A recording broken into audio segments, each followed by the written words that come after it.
عليك زين الأنبياء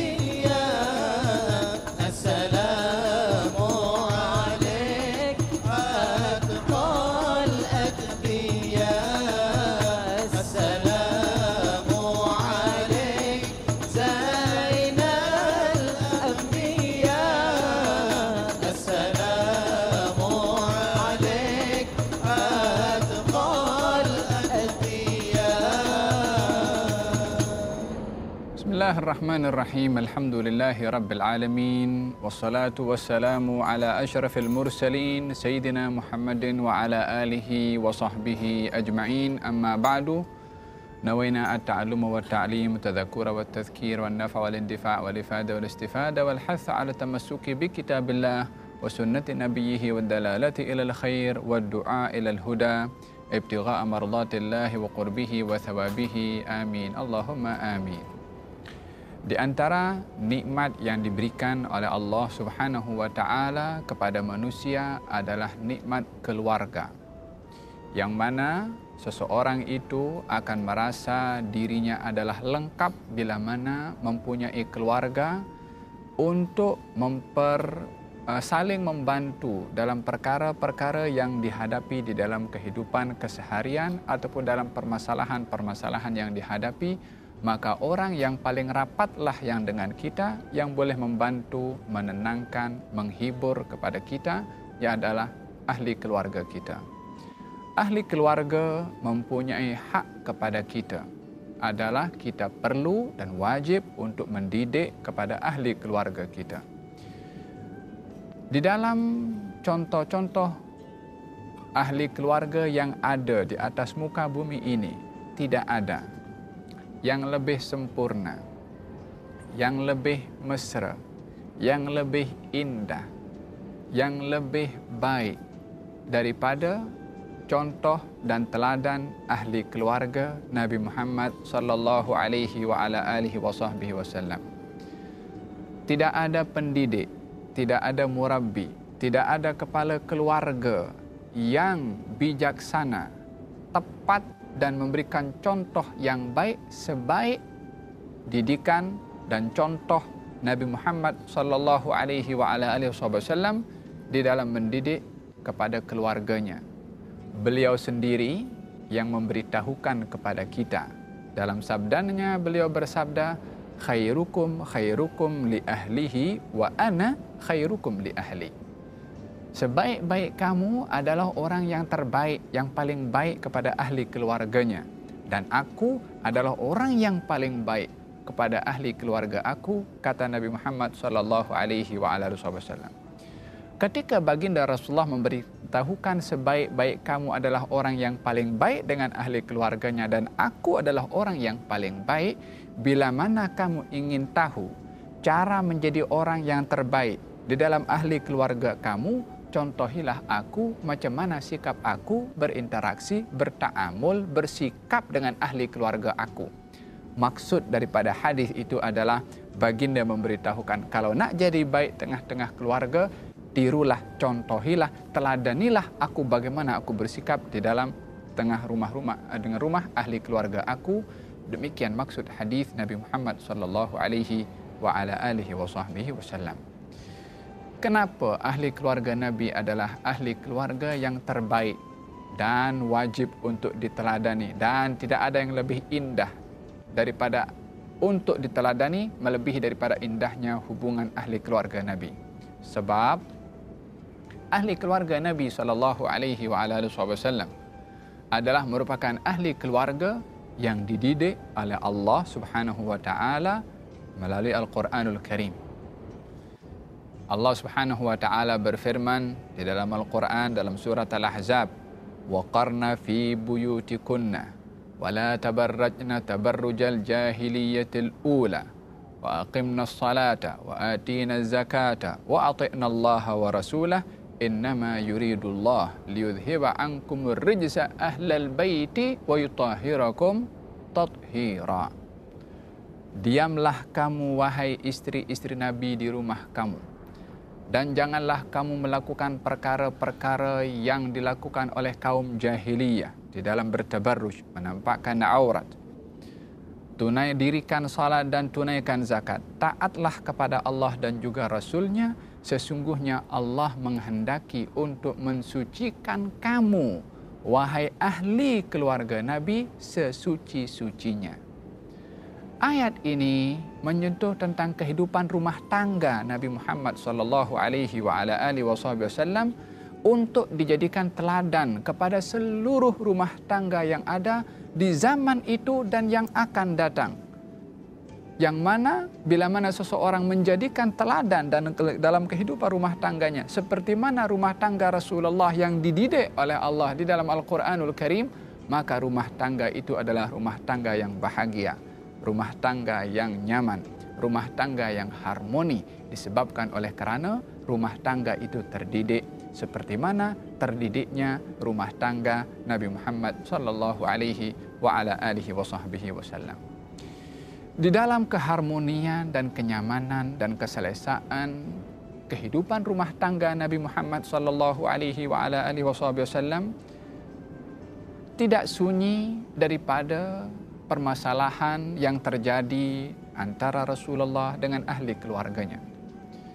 Tidak sunyi daripada perselisihan yang terjadi antara Rasulullah dengan istrinya.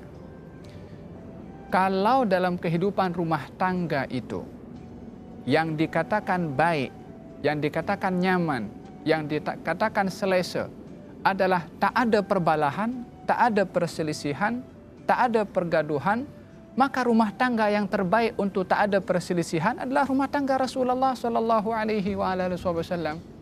Tapi rumah tangga yang terbaik terulung tu, yang menjadi teladan kepada kita, ada masalah. Supaya kita memahami bahwasanya di dalam kehidupan rumah tangga adalah kita bersedia untuk menghadapi kekurangan yang terjadi dalam kehidupan rumah tangga itu, membenahi dan meluruskan perkara yang tidak betul itu, seperti mana cara Rasulullah memperbetulkan permasalahan yang terjadi di rumah Rasulullah. Kalau kita tak melihat adanya perselisihan dalam rumah tangga Rasulullah, maka kita tidak melihat secara praktikal bagaimana Rasulullah menghadapi permasalahan dalam rumah tangganya. Tapi kalau kita telusuri dan kita teladani, kita kaji, kita akan mendapati dalam kisah-kisah kehidupan rumah tangga Rasulullah sallallahu alaihi wa ala alihi wasallam, pelbagai permasalahan pun terjadi dan diajarkan oleh Rasulullah macam mana bersikap kepada permasalahan yang kita hadapi di dalam kehidupan rumah tangga. Dalam masalah kecemburuan, dalam masalah nafkah, dalam pelbagai permasalahan yang terjadi. Satu peristiwa baginda Rasulullah sallallahu alaihi wa ala alihi wasallam di dalam rumah tangganya bersama dengan Siti Aisyah berlaku perbalahan dan perselisihan satu dengan yang lain. Siti Aisyah tidak mengurangkan darjat Rasulullah sebagai seorang nabi dan seorang rasul. Tetapi yang berlaku itu adalah daripada unsur kemanusiaan yang ada kepada setiap manusia yang terkadang mempunyai kekurangan, bahkan kebanyakan, bahkan keseluruhan manusia mempunyai kekurangan, siapapun dan apapun gelarannya, kecuali baginda Rasulullah sallallahu alaihi wasallam. Maka Siti Aisyah ketika berlaku perselisihan dengan Rasulullah sallallahu alaihi wasallam, baginda pun menawarkan kepada Siti Aisyah dengan mengatakan, kita panggil orang yang ketiga untuk kita dapat mengetengahkan permasalahan atau perselisihan yang aku berselisih dengan kamu ini, siapakah yang betul? Supaya masing-masing menyadari siapa yang salah, menyadari kesalahannya dan memperbetulkan. Kata Siti Aisyah, okey, aku setuju. Kata Nabi, siapa yang kamu pilih? Kata Siti Aisyah, ayahku. yakni Sayyidina Abu Bakar As-Siddiq radhiyallahu anhu warda.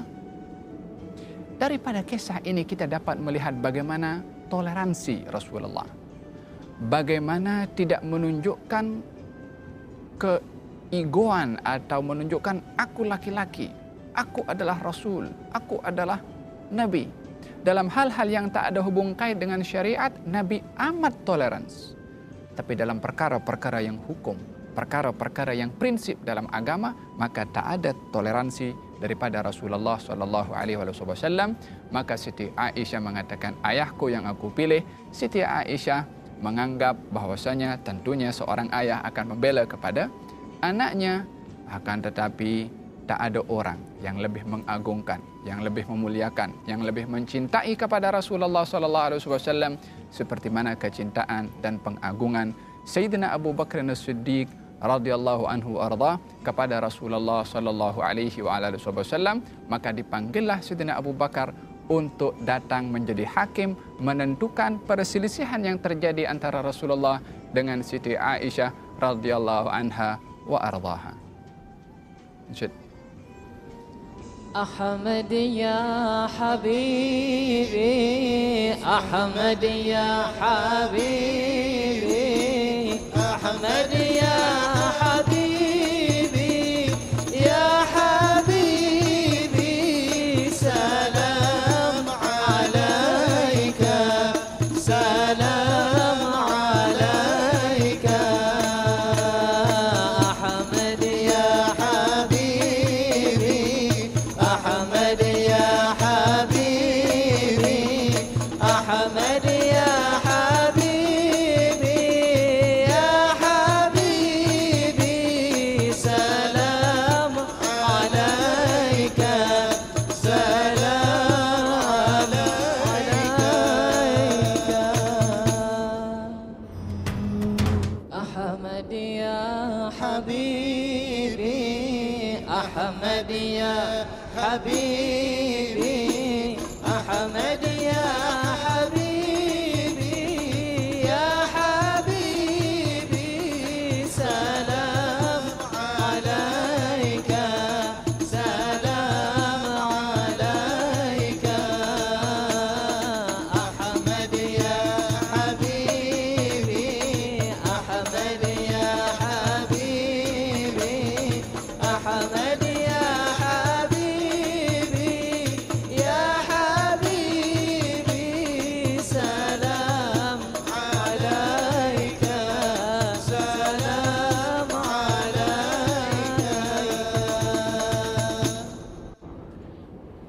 Sayyiduna Abu Bakar As-Siddiq radhiyallahu anhu wa arda setelah diberitahukan apa yang berlaku antara Rasulullah dengan Siti Aisyah, datang untuk melihat apa yang sedang berlaku. Walaupun pada awalnya Sayyidina Abu Bakar itu sudah memang akan terus menyalahkan kepada putrinya, sebab orang yang sedang bermasalah ini adalah orang yang amat disanjung oleh Sayyidina Abu Bakar As-Siddiq Rasulullah sallallahu alaihi wasallam. Lalu akhirnya setelah berada di hadapan Rasulullah, Sayyidina Abu Bakar dan kemudian Rasulullah, kemudian Siti Aisyah, baginda bertanya kepada Siti Aisyah, siapa dulu yang akan bercakap, yakni menceritakan masing-masing, mengemukakan masalahnya dan hujahnya supaya dapat dilihat dan ditimbang siapa yang benar, siapa yang salah. Maka kata baginda ketika menawarkan kepada Siti Aisyah siapa dulu yang akan bercakap, kata Siti Aisyah menjawab, kamu dulu yang bercakap. Tapi kamu bercakap betul? Kata Siti Aisyah kepada Rasulullah, Sayyidina Abu Bakar tidak dapat lagi mengawal perasaan dan tangannya, melainkan terus memukul kepada Siti Aisyah di hadapan Rasulullah sallallahu alaihi wasallam sambil mengatakan, wahalla yaqulu illa haqqa. Kata Sayyidina Abu Bakar, bila dia pernah bercakap dusta sehingga kamu suruh beliau Rasulullah bercakap betul? Kata Sayyidina Abu Bakar, Siti Aisyah setelah melihat atau terkena kepada pukulan Sayyidina Abu Bakar Siddiq, terus berlindung di belakang Rasulullah sallallahu alaihi wasallam. Awalnya berselisih, akhirnya pun berlindung kepada orang yang amat dikasihi oleh Siti Aisyah radhiyallahu anha wardaha. Kata baginda Rasulullah, aku panggil engkau wahai Abu Bakar bukan untuk buat apa yang kamu buat, yakni bukan untuk memukul, melainkan adalah menyelesaikan permasalahan yang terjadi antara Rasulullah dengan Siti Aisyah. Dalam hal ini kita melihat bagaimana toleransi Rasulullah dan juga mau untuk menjadi atau dihadapkan kepada orang yang boleh membantu menyelesaikan permasalahan dalam keluarga. Demikian juga orang-orang yang hidup berkeluarga, bila mana ada permasalahan, bila mana dapat diselesaikan antara mereka berdua adalah lebih baik. Bila mana tidak dapat diselesaikan antara mereka berdua, panggil pihak ketiga yang bijaksana dan mampu untuk menyelesaikan permasalahan. Dan kita melihat bagaimana Siti Aisyah bila mana sudah ada masalah dengan orang lain, berlindungnya juga kepada Rasulullah sallallahu alaihi wa ala alihi wasallam. Kata baginda Rasulullah mengatakan kepada Siti Aisyah, baginda tahu pasti dan betul bagaimana kecintaan Siti Aisyah kepada baginda Rasulullah. Kata baginda Rasulullah mengatakan kepada Siti Aisyah, wahai Aisyah, aku ini boleh tahu bila kamu ini dalam keadaan happy, seronok dengan aku, dan bila kamu ini marah dengan aku. Kata Siti Aisyah, bagaimana kamu tahu? Kata baginda Rasulullah, kalau kamu lagi marah dengan aku, bila mana kamu bersumpah, kamu akan menyebutkan warabbu Ibrahim, demi Tuhan Ibrahim. Tapi bila mana kamu lagi elok dengan aku, kalau kamu bersumpah, kamu akan mengatakan warabbi Muhammadin sallallahu alaihi wasallam, demi Tuhan Muhammad. Maka Siti Aisyah pun tersenyum dan mengatakan ma hajartu illa ismak, yakni saya ini hajar tu, yakni meninggalkan, bukan kamu yang saya tinggalkan, namamu saja. Yakni ketika menyebutkan demi Tuhan Ibrahim, aku bukan meninggalkan engkau, namamu saja. Yakni dalam kehidupan rumah tangga, perkara yang biasa berlaku dalam kehidupan rumah tangga, yang terpenting adalah menyikapi permasalahan yang berlaku dalam rumah tangga kita. Dalam hal-hal yang menyangkut kepada hal yang biasa dalam rumah tangga Rasulullah, beliau amat toleransi. Tapi bila mana perkara-perkara prinsip dalam agama, maka beliau adalah tak ada toleransi dalam hal ini. Kata Siti Aisyah, kami sedang duduk bersama, bila mana dikumandangkan salat, sebelum dikumandangkan salat borak-borak, okey. Tapi bila mana dikumandangkan salat, ka'annana la na'rifuh wa la ya'rifuna.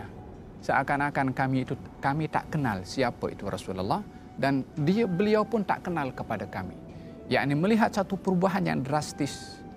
Bila mana dikumandangkan Allahu Akbar, baginda terus ingatkan kepada Allah Subhanahu wa taala dan bersiap sedia untuk menyambut seruan dari Allah Subhanahu wa taala.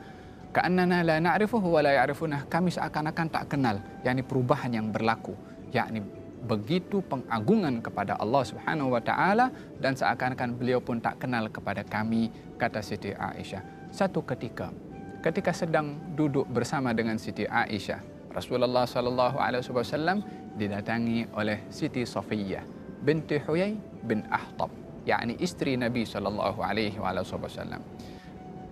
Dalam kehidupan orang yang mempunyai lebih daripada satu istri, kebiasaannya adalah berlaku kecemburuan, dan itu perkara yang wajar.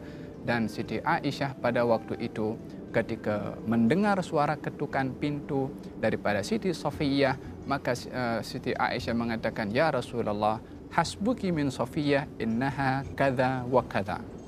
Wahai Rasulullah, apa lagi kamu nak daripada Safiyah itu? Dia itu begini dan begitu.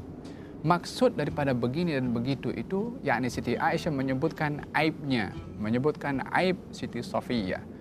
Kata baginda Rasulullah sambil menampakkan muka marah dan menegur kepada Siti Aisyah dengan bersabda, laqad qulti kalimatan law muzijat bima'il bahri lamazajathu.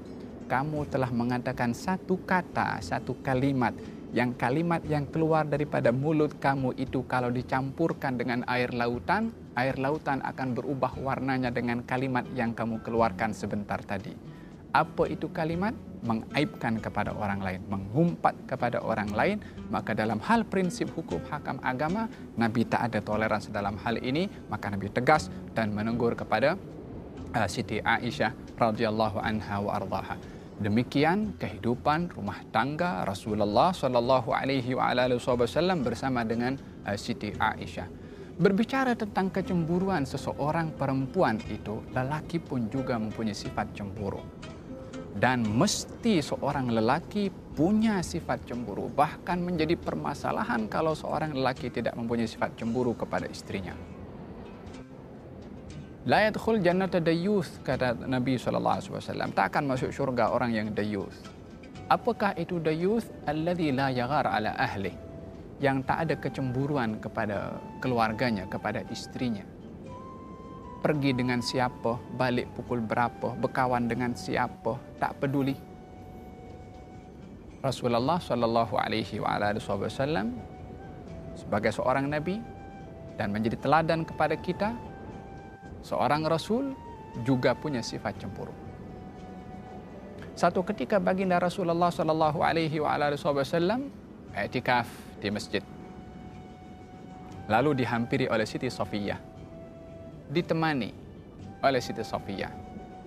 Di waktu malam itu, setelah Nabi selesai daripada i'tikafnya dan Siti Safiyah ingin kembali dahulu ke rumah, maka baginda Rasulullah sallallahu alaihi wasallam yang masih ingin menyambung i'tikaf di masjid, baginda bangkit daripada masjid dan keluar daripada masjid menemankan Siti Safiyah untuk pulang ke rumah. Jarak antara masjid Nabi dengan rumah Siti Safiyah itu hanya beberapa langkah sahaja, karena rumah istri Nabi itu adalah berhampiran, amat berhampiran, bahkan dekat sangat dengan masjid Nabi Muhammad SAW. Apakah menyebabkan Nabi keluar daripada i'tikafnya dan menghantarkan Siti Safiyah untuk kembali ke rumahnya yang hanya beberapa langkah sahaja? Tidak mahu membiarkan istrinya berjalan di waktu malam seorang diri, karena rasa kecemburuan seorang lelaki itu menjaga kehormatan dan melindungi kepada istrinya.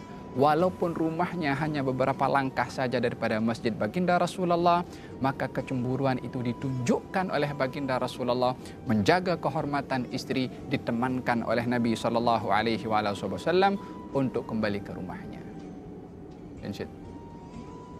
يا عون الغريب يا عون الغريب يا عون الغريب يا حبيبي سلام عليك سلام عليك أحمد يا حبيبي أحمد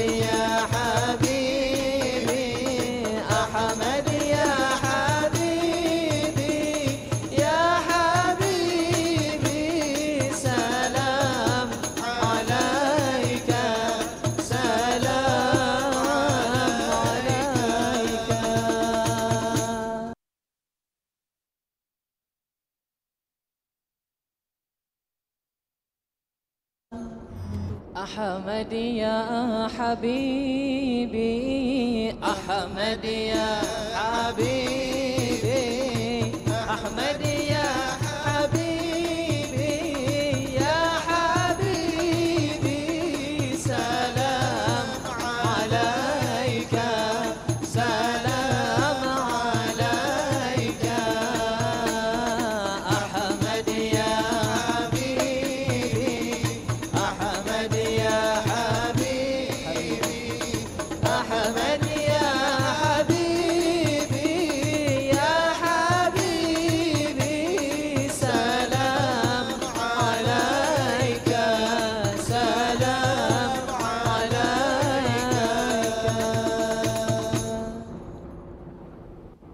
Saat baginda keluar menemani Siti Safiyah kembali ke rumahnya, baginda berjalan bersama dengan Siti Safiyah pada waktu itu malam.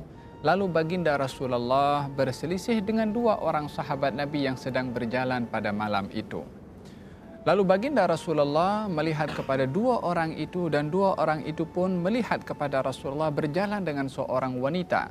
Maka dua sahabat Nabi itu mempercepat langkah kelajuan mereka berdua karena segan menegur ataupun berselisih dengan Nabi sementara berjalan dengan seorang perempuan.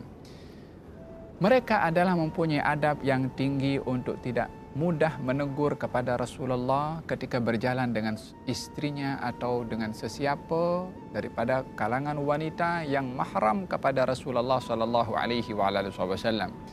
Maka ketika Nabi melihat dua orang itu laju di dalam langkah kakinya menghindar menegur kepada Rasulullah karena segan, Nabi memanggil kepadanya, "Ala rislikuma, sebentar, tunggu sekejap, berhentilah kamu berdua.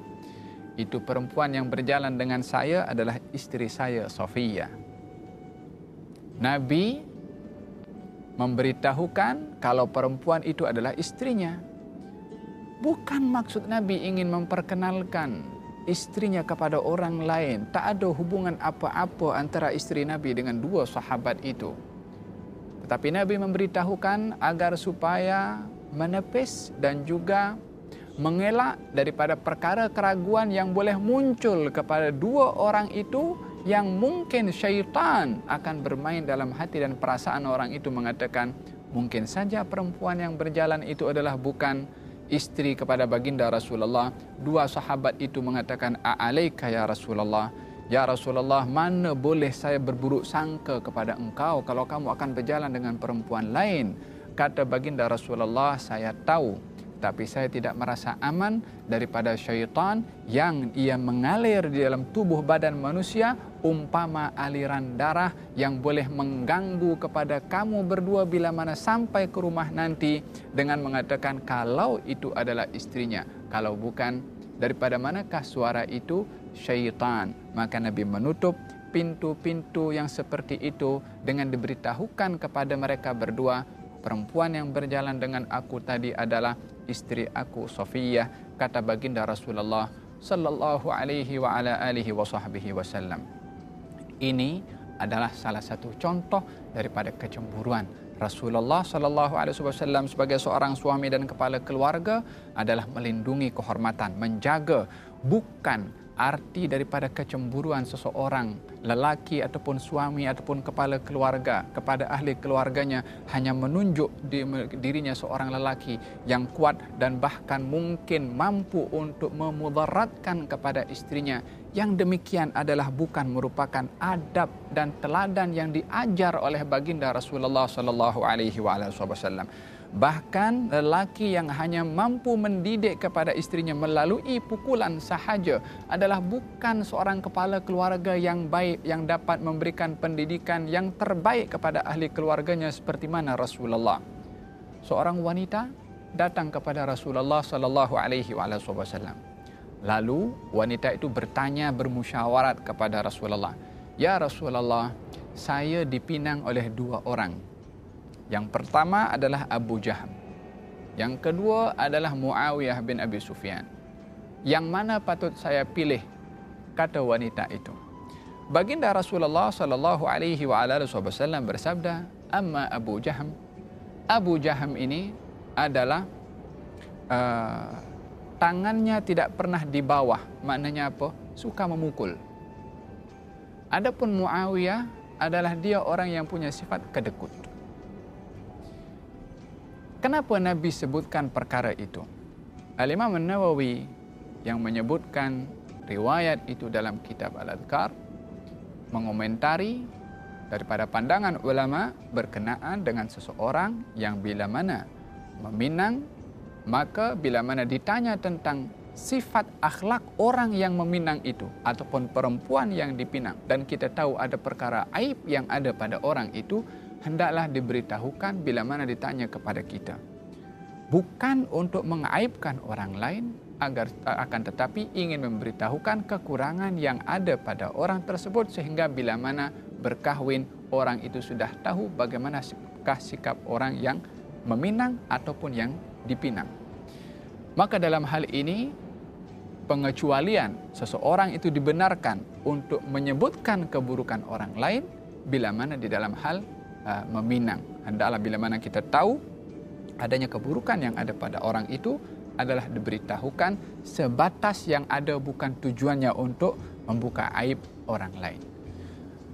Hadis itu Nabi ingin memberitahukan message kepada kita kalau seorang kepala keluarga atau seseorang itu yang akan menjadi calon kepala keluarga, menjadi suami, maka hindarilah dua perkara ini. Memukul dan juga mempunyai sifat kedekut kepada ahli keluarganya. Al-muta'addi fi sadaqah kama ni'iha, kata baginda Rasulullah sallallahu alaihi wasallam. Orang yang melampaui batas di dalam bersedekah, maka dia sama dengan orang yang dia mencegah dirinya daripada bersedekah. Apa makna melampaui batas di dalam bersedekah?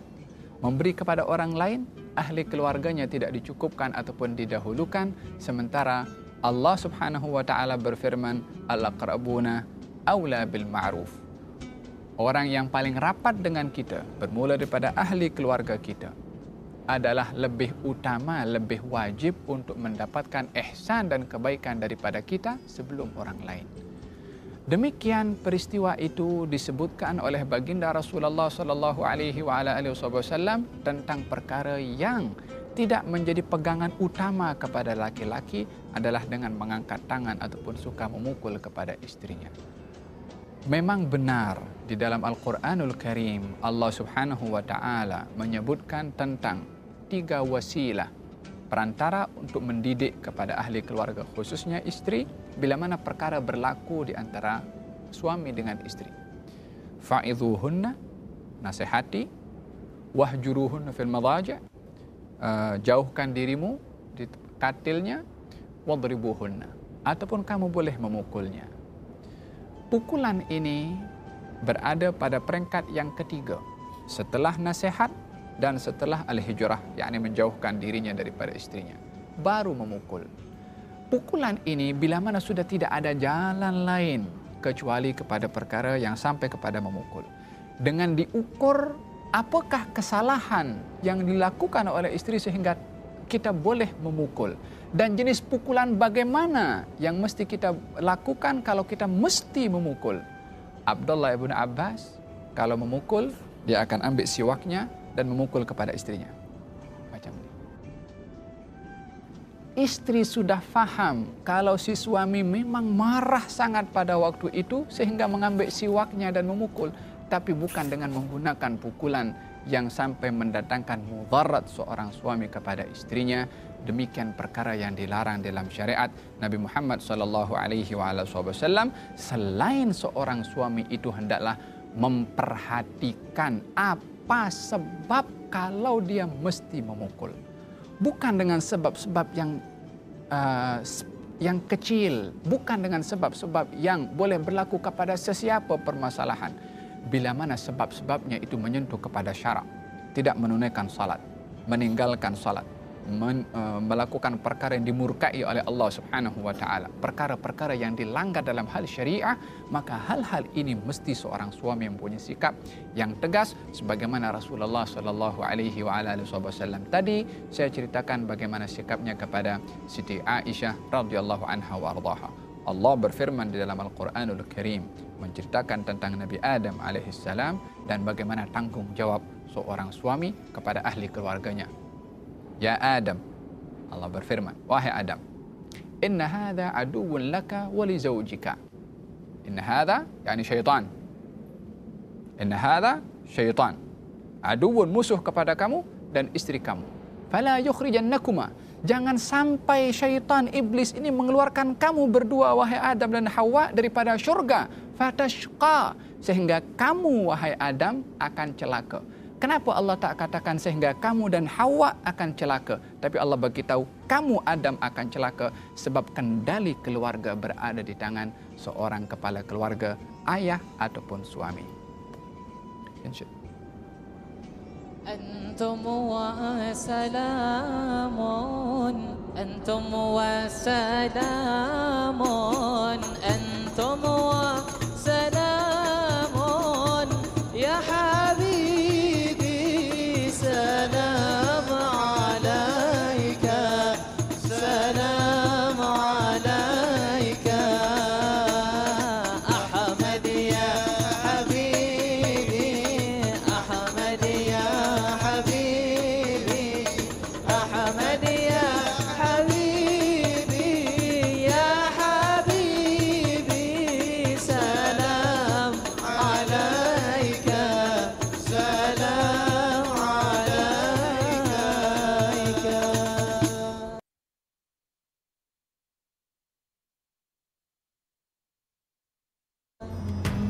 Dalam kehidupan rumah tangga Rasulullah sallallahu alaihi wa ala alihi wasallam, beliau adalah contoh utama di dalam memberikan teladan bagaimana membimbing membawa ahli keluarga kepada jalan yang diridai oleh Allah Subhanahu wa taala.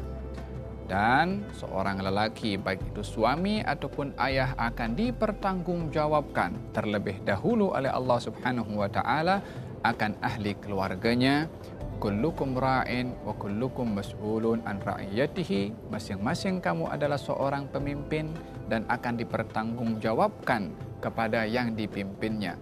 Seorang lelaki di rumah adalah pemimpin, kata Nabi SAW, dan ia akan dipertanggungjawabkan oleh Allah Subhanahu wa taala atas orang-orang yang dipimpin, yaitu istri dan juga anak-anaknya. Demikian dalam beberapa kisah yang saya sebutkan sebentar tadi berkenaan dengan cara kepemimpinan Rasulullah SAW di dalam kehidupan ahli keluarganya. Jangan mengharapkan dalam kehidupan rumah tangga itu untuk tak ada masalah, tetapi bersiap sedialah untuk mencari penyelesaian bila mana masalah itu datang.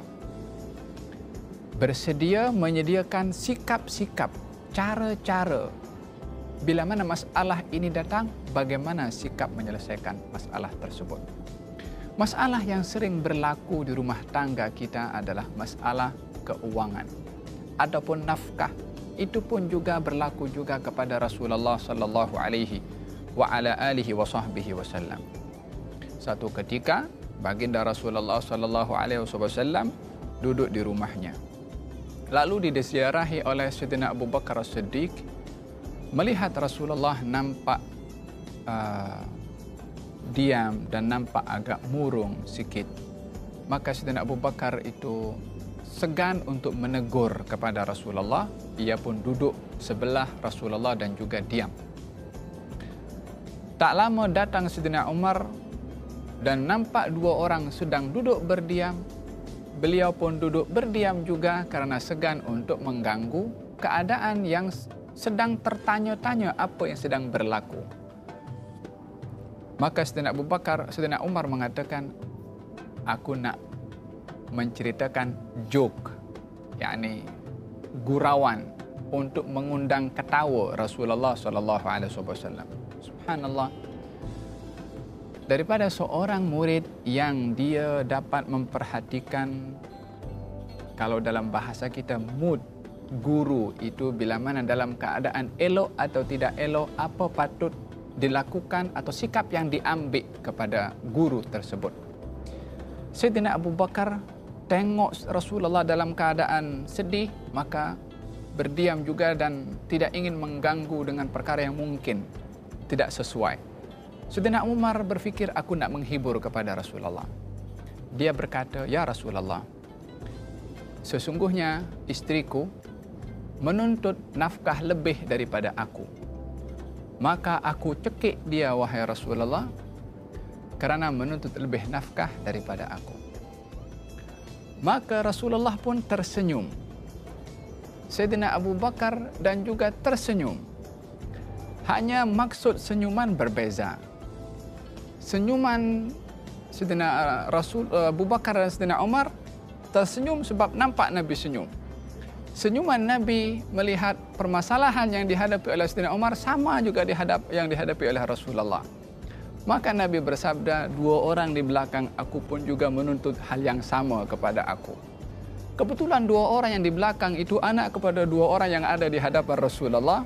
Karena Rasulullah, Sayyidina Abu Bakar mertua Rasulullah, Sayyidina Umar pun mertua Rasulullah, dan di belakang adalah Siti Aisyah dan juga Siti Hafsah. Maka kedua orang mertua Rasulullah ini akan bangkit dan melompat ingin mencekik anak masing-masing kerana mengganggu kenyamanan dan kehidupan rumah tangga Rasulullah sallallahu alaihi wasallam, yang pada akhirnya dilarang oleh baginda Rasulullah. Turun firman Allah Subhanahu wa taala, ya ayuhan nabi qul li azwajika in kuntunna turidna al-hayata ad-dunya wa zinataha fata'alaina umatti'kunna wa usarrihkunna sarahan jamila wa in kuntunna turidna Allaha wa rasulahu wad daral akhirah fa inna Allaha a'adda lil muhsinati minkunna ajran 'azima. Wahai seorang nabi, beritahu kepada istri-istrimu, kalau mereka nakkan dunia dan kenikmatan dunia ini, panggillah mereka, berilah apa yang mereka mahu, dan lalu akan diceraikan oleh Nabi dengan perceraian yang baik, karena menjadi tuntutan kepada mereka dalam hal keduniaan, sementara yang menjadi tuntutan di luar kemampuan baginda Rasulullah, yang dikhawatirkan ketidakupayaan memberikan apa yang diminta oleh ahli keluarga itu menjadi sebab pengurangan apa yang menjadi hak kepada mereka, sehingga akan dikatakan seorang lelaki itu zalim karena tidak memberikan apa yang diperlukan oleh istrinya, maka akan diberikan secukupnya dan akan diceraikan untuk terlepas daripada kezaliman daripada seorang suami kepada istri. Tapi kalau mahu hidup bersama dengan Rasulullah untuk mendapatkan ganjaran dari Allah Subhanahu wa taala dan juga hari akhirat, maka Allah akan menyediakan kepada kamu ganjaran yang besar. Dua pilihan diberikan oleh Rasulullah. Hidup dalam keadaan apa adanya bersama dengan Rasulullah, yang serba bersederhanaan ataupun lebih hampir kepada kekurangan berbandingkan kepada yang lebih dari hal material, ataupun akan diberikan secukupnya kebendaan yang akan diceraikan oleh Rasulullah, dimulai oleh Rasulullah dengan Siti Aisyah. Kata Siti Aisyah mengatakan, kata baginda Rasulullah, bermusyawarahlah kamu dengan orang tuamu, mana patut pilihan yang kamu pilih, kekal bersama aku hidup dalam keadaan apa adanya, atau aku ceraikan kamu dengan aku berikan harta. Kata Siti Aisyah, apakah dalam hal ini pun aku perlu untuk bermusyawarah kepada orang tuaku, yakni kepada Sayyidina Abu Bakar? Kata Siti Aisyah, aku memilih engkau, aku pilih engkau. Kata Siti Aisyah kepada Rasulullah, kata Siti Aisyah mengatakan, kamu jangan bagi tahu pilihan aku ini kepada istri-istri yang lain, nanti yang lain boleh ikut. Kata Siti Aisyah, karena tidak mahu yang lain mengikut, karena Siti Aisyah begitu, biarlah mereka memilih apa yang menjadi pilihan kepada mereka. Demikian maksud Siti Aisyah. Kata Rasulullah, aku akan bagi tahu pilihan kamu supaya yang lain ikut macam mana kamu memilih. Maka diberitahukan oleh Rasulullah, yang pada akhirnya keseluruhannya adalah ridha untuk hidup bersama dengan Rasulullah dengan apa adanya. Apa sebab Allah menurunkan ayat Al-Quran untuk menyelesaikan permasalahan dalam kehidupan rumah tangga Rasulullah dalam masalah nafkah? Sebab banyak permasalahan di rumah tangga orang-orang yang beriman ataupun yang tidak beriman yang menyentuh kepada masalah nafkah yang berakhir dengan kehancuran hubungan rumah tangga, disebabkan tidak paham maksud daripada pernikahan, tidak faham arti daripada zuwaj yang disyariatkan oleh Allah Subhanahu wa taala di dalam Al-Qur'anul Karim. Bukan di dalam maksud itu pernikahan untuk bermewah-mewah dalam kehidupan ataupun melengkapkan status, akan tetapi adalah melengkapkan hubungan kita dengan pasangan-pasangan yang ditetapkan oleh Allah Subhanahu wa taala, agar supaya satu dengan yang lain melengkapkan untuk mendekatkan diri kepada Allah Subhanahu wa taala. Pada akhir hayat Rasulullah sallallahu alaihi wasallam, beliau memberikan wasiat kepada umatnya, dan kita semua yang ada di zaman kita sekarang ini dan umat yang akan datang, yang akan dilahirkan dan diciptakan oleh Allah Subhanahu wa taala daripada kalangan orang-orang beriman, adalah menjadi golongan orang-orang yang diamanahkan wasiat daripada Rasulullah. Kita ingin bermuhasabah dan melihat kepada diri kita, sudahkah kita mendengar, menerima dan mengamalkan wasiat itu atau tidak? Apakah wasiat itu? Rasulullah bersabda, istausu bin nisa'i khaira. Aku wasiatkan kepada kamu, wahai lelaki, wahai suami, kepada istri-istri kamu supaya kamu bersikap baik kepada mereka. Fa innahunna awanun lakum. Sesungguhnya istri-istri kamu itu adalah yang membantu kepada kamu, meringankan kepada kamu. Aku wasiatkan kepada kamu istri-istri kamu karena mereka adalah membantu kepada kamu. Dalam hadis yang lain Nabi bersabda, rifqan bil qawarir. Hendaklah kamu berlemah lembut kepada al-qawarir. Al-qawarir itu adalah botol yang mudah untuk pecah. Perumpamaan yang diberikan oleh Rasulullah supaya berhati-hati menjaga dan melindungi kepada istri-istri kita. Mudah-mudahan Allah Subhanahu wa taala menjadikan kita sebagai orang yang mendengar wasiat itu daripada Rasulullah, dan semua daripada kalangan kaum muslimin yang beriman kepada Allah dan Rasulnya digolongkan oleh Allah Subhanahu wa ta'ala golongan orang-orang yang mendengar wasiat itu dan mengamalkan.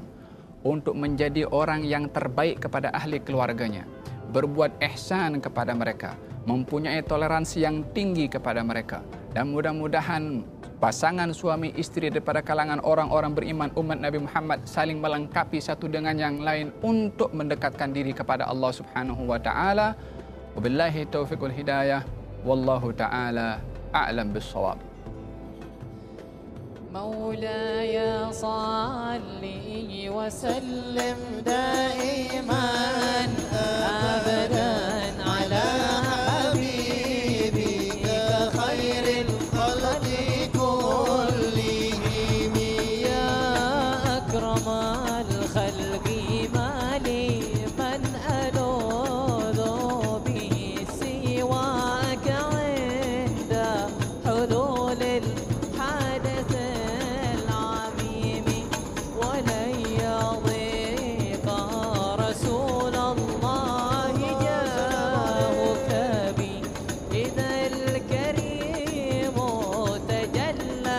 باسم